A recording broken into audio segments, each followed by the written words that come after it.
Now to South Sudan, where conditions at the Yida Refugee camp have improved after a wave of new arrivals, disease and death. But as the rainy season ends, the camp is bracing for another wave of challenges that could overwhelm the humanitarian community. Michael Onyiego reports from Yida. Things are calmer now at the main hospital in South Sudan's Yida Refugee camp. The hospital is run by Doctors Without Borders, known here by their French initials MSF. Many beds in this makeshift tent hospital are still full, but according to MSF, the situation is finally manageable. From mid-June through mid-July, a wave of disease hit the camps, sending mortality rates soaring.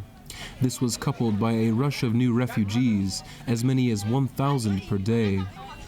Since then, the situation has improved. At one of 3 outreach therapeutic program centers, refugees come in for nutrition monitoring and evaluation. Mothers receive special food rich in vitamins and nutrients to keep their children healthy.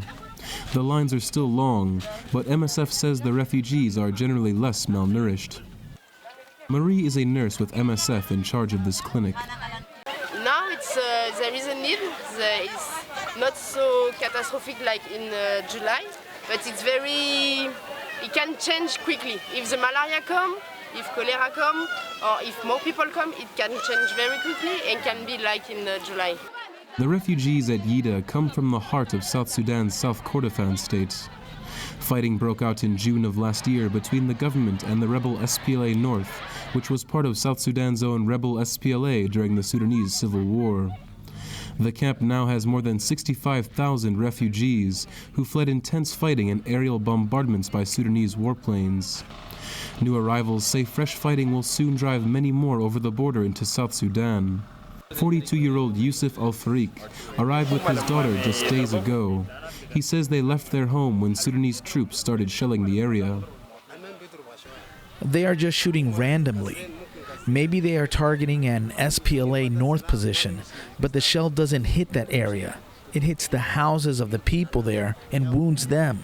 The United Nations Refugee Agency, UNHCR, is now registering fewer than 200 new arrivals per day. Officials say the rainy season cut off the roads from South Kordofan, preventing more from coming. Those same rains have made it impossible to get food into the camps by road. For the past few weeks, the World Food Programme has been forced to deliver food by air. The planes make 6 runs every day, dropping 64 metric tons from the sky. The drops have proved a critical lifeline for the refugees, and WFP says they should last until the end of the year. But officials say the drops may need to be extended if more refugees arrive after the rainy season. UNHCR says as many as 15,000 could come by the end of December. If that happens, resources will be spread dangerously thin, and the Yida refugee camp could face another crisis.